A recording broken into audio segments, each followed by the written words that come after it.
Hanımefendiler, beyefendiler, Türkiye Büyük Millet Meclisi Başkanımız Sayın Numan Kurtulmuş Beyefendi salonumuzu teşrif ettiler.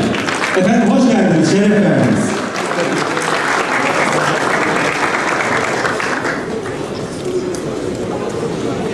Şu arkadaş, bu arkadaş, başkan.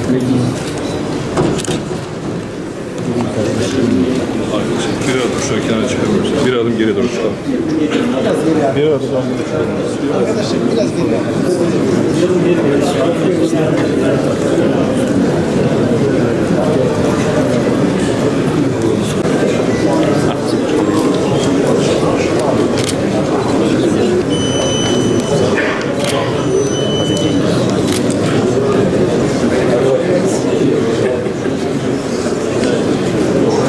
Çok kıymetli protokol, sivil toplum kuruluşlarımızın değerli temsilcileri, hanımefendiler. Diyarbakır Büyükşehir Belediyesi adına, şahsım adına saygıyla, sevgiyle selamlıyorum. Öncelikle buraya adım attığımız andan itibaren bize fevkalade güzel ev sahipliği gösteren, başta Sayın Valimiz olmak üzere bütün ilgili arkadaşlarımıza çok teşekkür ediyorum.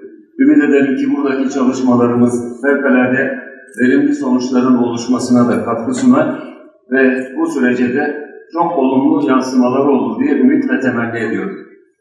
Öncelikle şunu ifade etmek isterim ki bugün Diyarbakır'da da çok kısa da olsa sokaklarda dolaştığımızda, insanların gözünün içine baktığımızda fevkalade ciddi bir umut, fevkalade ciddi hatta bir sevinç olduğunu gördük. Milletimizin bu anlamda devam etmekte olan bu sürece sahiplendiği ortaya çıkıyor. Ümit ederiz ki en kısa zamanda artık ilahi hiçbir şekilde silahların konuşmadığı, sadece insanlar arasında esenliğin, barışın, kardeşliğin konuşulduğu ve gelişmenin, kalkınmanın, ilerlemenin, gelecek nesillere daha iyi bir Türkiye, gelecek nesillere daha iyi bir Diyarbakır bırakmanın konuşulduğu bir döneme girmiş oluruz. Öncelikle geldiğimiz çalışmaların önemi bakımından birkaç konunun altını çizmek isterim. Sabahki üniversitedeki oturumda da ifade ettim. Değerli arkadaşlar, belki de insanlık tarihinin en önemli kırılma noktalarından birisinden geçiyoruz. Olaylar tahmin ettiğimizden çok daha hızlı ve çok daha değişken bir şekilde seyrediyor. Ve ne yazık ki dünyanın bütün büyük güçlerinin mücadele alanı, tarih boyunca olduğu gibi yine bizim de içinde bulunduğumuz bu coğrafyada gerçekleşiyor. Tarihçilerin bir hilal olarak tanımladığı, Balkanlardan, Akdeniz'den, Orta Doğu'dan ta Afrika'nın içlerine kadar giden bu coğrafyada, bizim de ülke olarak tam da merkezinde yer aldığımız bu coğrafyada hemen her gün bambaşka bir olay oluyor. Her gün başka bir denklem ortaya çıkıyor ve bu çerçevede maalesef şöyle geriye doğru sardığımızda filmi hiç de bölge halklarının lehine olan gelişmeler görmüyoruz. Dolayısıyla bunun uyarıcı bir alarm olmasını hepimizin görmesi gerekiyor. Bir asır evvel Sykes-Picot sınırların çizildiği ve emperyalist bir paylaşımın yapıldığının üzerinden bir asır geçti. İkinci Sykes-Picot yeniden bu coğrafya kendi iç çatışmalarıyla, iç kavgalarıyla, bölünmeleriyle uzun yıllar harcasın ve heba etsin isteniyor. Dolayısıyla bizim yapmamız gereken de tam bunudur. Bunun zıttıdır. Bugün Siyonist emperyalizmin açıkça ortaya koyduğunu, aslında dün daha fazlasıyla emperyalist güçler farklı veçeleriyle ortaya koymuşlar.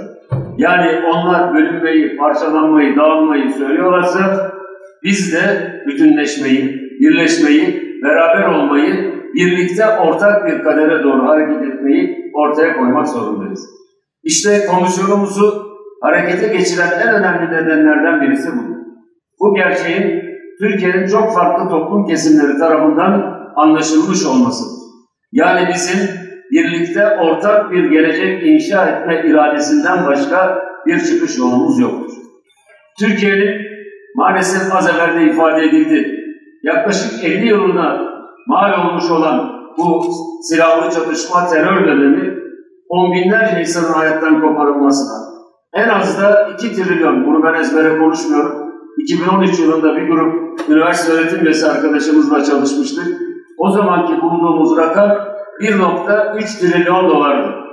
Alternatif maliyetleriyle birlikte. Bugün en azından 2 trilyon dolar.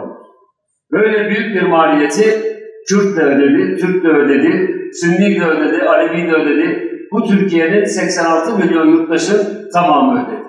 Bu maliyeti öderken de gelecek nesillerin payından alınan bir takım hususlarla ödedi. Dolayısıyla bunu tersine çevirmemiz, birliği, beraberliği, bütünlüğü ortaya koymamız lazım. Akıl akıldan üstündür. Şu alışkanlıklardan da vazgeçeceğiz. Emperyalistler projelerini kuruyorlar. Bunları görüyoruz, bu doğru ama onlarda akıl varsa bizde de akıl var. Biz onlardan daha güçlü bir aklı ortaya koymamız lazım. O aklın yolu da bizim tarihi kodlarımızdan geçiyor. Bugün ifade ettim. Bu toprakların yetiştirdiği büyük fikir adamları ve büyük sultanların bize öğrettiği mirastan geçiyor. Alparslan'ın, Kılıç Arslan'ın, Selahattin Kürdeli'nin o ortaya koymuş olduğu yönetim tarzından geçiyor ve bu toprakların mayasını oluşturan fikir adamlarının, düşünce insanlarının yolundan geçiyor. Dolayısıyla birlik ve beraberlik içinde olabilmemiz için hem tarihi müktesebatımız fevkalade güçlüdür, hem bugünün gerekleri bizi bir arada bulunmaya mecbur kılmaktadır. Bunu inşallah gönüllü bir şekilde birlikteliğe, kardeşliğe çevirecek bu projeyi ortaya koyacağız. Bunun için bu süreç başlatıldı. Türkiye Büyük Millet Meclisi'nde de 5 siyasi parti grubu bulunmayan 6 parti, yani Türkiye Büyük Millet Meclisi'ndeki arkadaşlarımızın bir kısmı da burada, 11 farklı siyasi parti bir araya gelerek sürekli bir mesai yapacak. Hakikaten fevkalade takdire şayan bir mesaiyle 5 Ağustos'tan bu yana 15 farklı oturum düzenledik. Toplumun farklı kesimlerinden insanlar dinlendi. Bu dinlenenlerin arasında STK'lar, kanaat önderleri oldu.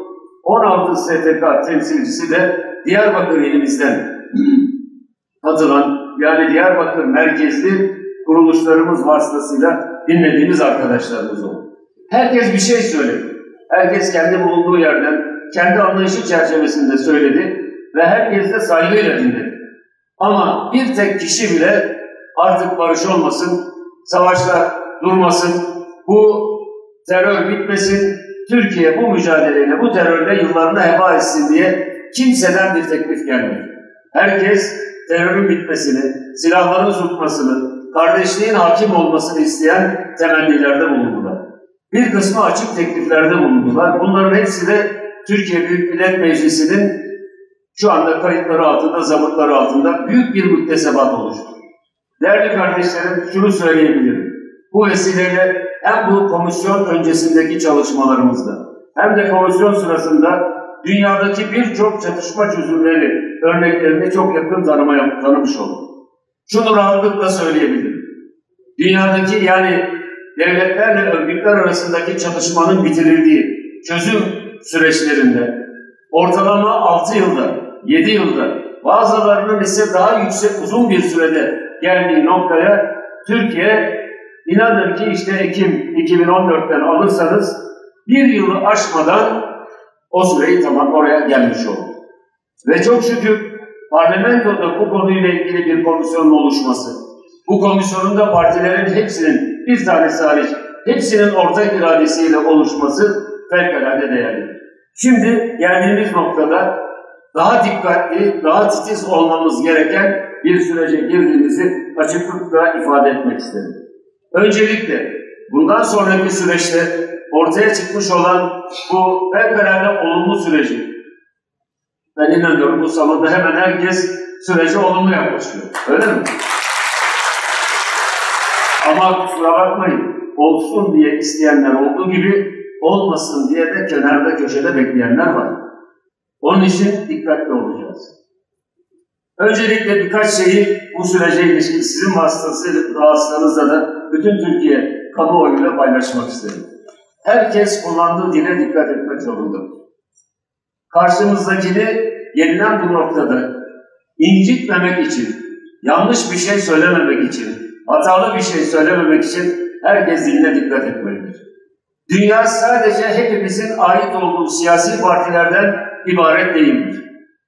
Türkiye'de sadece kendimizin siyasi çatısından ibaret bir çatı değildir. Türkiye, 86 milyonun hepsini kapsayan bir büyük çatının adıdır. Dolayısıyla sözümüzü sadece kendi siyasal alanımıza değil, Türkiye'nin bütününe söyleyeceğiz.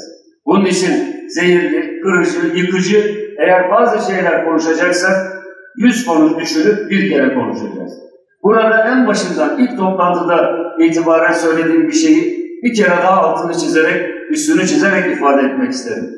Değerli arkadaşlar, bu süreç zor bir süreçtir. Bu sürecin başarılı olabilmesi için altın anahtar, altın oran diye bir şey varsa o da Kürdün hukukunu, onurunu, Türk'ün de gururunu koruyabilmektir. Bu da dengeyi sağlayabildiğimiz şartıyla. Yani bu memlekette Kürt diyecek ki evet benim hakkım, hukukum korunuyor, benim onurum korunuyor, benim insan olmaktan gelen haklarım ortaya konuluyor. Birkaç tanesini bugün sabahki oturumda üniversitede ifade ettim. Diğer taraftan da Türkiye'nin nüfus olarak büyük çoğunluğunu oluşturan Türkler de diyecek ki evet iyi bir şey oluyor, vatan bölünmüyor, toprak elden gitmiyor, millet parçalanmıyor, Türkiye emperyalistlerin oyuncağı olmuyor. Bu dengeyi kurmak için hepimizin ortak bir aidiyet duygusuyla hareket etmemiz lazım. Bunun için barış, kardeşlik ve demokrasi üçlüsünü sizlerin gündeminize getiriyorum.